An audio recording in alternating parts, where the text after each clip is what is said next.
Florentine in 1933 by Elias Churchill. There's absolutely no evidence for that whatsoever. In fact, it seems to be based on an interview carried out with Churchill in 1957, published in People magazine by the Australian one, not the young one, by Michael Charland. Thank you. Yeah. The trouble is, at no point did Churchill ever claim he captured the last thylacine, and at no point does Charland state that Churchill was the captor of that animal in that interview. Yet it does seem to have sown the seed in Charland's mind that that's what happened. In the interview, in fact, Charland says that Churchill captured the first thylacines that we hear, and that's entirely possible. The first one, I think, what? Well, the first time I held this location here. We know in 1923 there were two animals, more dangerously think, two animals brought in here. The first one arrived from June.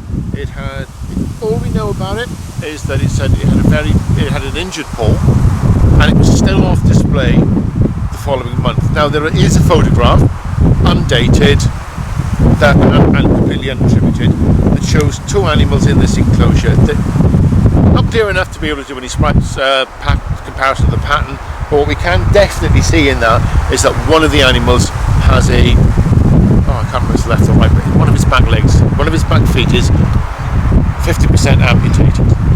So I believe that's entirely possible that this is a photograph of the first two animals.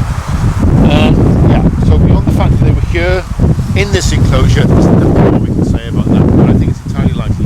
Nick Haygarth has suggested that Churchill captured the first ones, and I personally believe that is a much more reasonable interpretation of the evidence. Everything points to the fact that Churchill did capture a thylacine, but that's a really complicated sort of backstory to that, which I won't go into now. But yeah, the last captive, the only contemporary commentator, and that was David Flay, says he arrived here in December of 1933 to interview for the job of curator of the museum after the sudden death of Clive Lord. He was only a young guy, suddenly. So his job came up for grabs. Flay came over here he was working at that time as a supply teacher in Ballarat, but he was already a sort of a well-respected zoologist, regular columnist, and so as I say, he came here to try for the job. He didn't get it because they thought he was too young, but he arrived here with his cine camera, whatever, and his still camera, and probably the most important document, well, not the most important, that's wrong to say, but the most familiar document of the last thylacine was taken by him here in December, and it was published on the 20th of January 1934, 30 odd days after he was here. And in that, Flay makes the statement that the animal he met here had, using his exact words, thriven here for the last 3 years, totally in the face of the idea that it was Churchill in 1933. Now, there's no documented evidence of the purchase of the last captive. There's absolutely no contemporary mention of it, no reference to it. But I think that Flay, a qualified zoologist, just to reiterate that, he came here, he spent, according to his memoirs, an hour in this enclosure with Arthur Reed. For him to have made a mistake about when the animal, as a zoologist, it was one of the most fundamental questions that he would have asked. Where did it come from? Where did you get it? We don't know where it came from, we can only speculate. But that he got the date wrong is, in my opinion, a non-starter.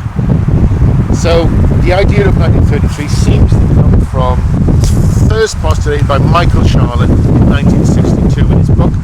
After that it was taken up by Alec Chisholm in his book, and very influential work for X Encyclopedia of Animal Life. It seems to be either based on Charland's book, or more likely the more popular rehash of it in Chisholm, and that seems to be where we start. The reason people pick on 1933, it's not clear, but it seems to be most likely to do with the fact that a lot of the newspaper, and one thing you have to remember is that back in these days, around between say the 1930s and the 1950s, the thylacine, much of what we believe we know about the thylacine, was not discussed in peer-reviewed literature. It was newspaper articles. The majority of those newspaper articles reiterate the date 1933, 1933, 1933. Why? Because that was Flay's date, and it's entirely possible, in my opinion,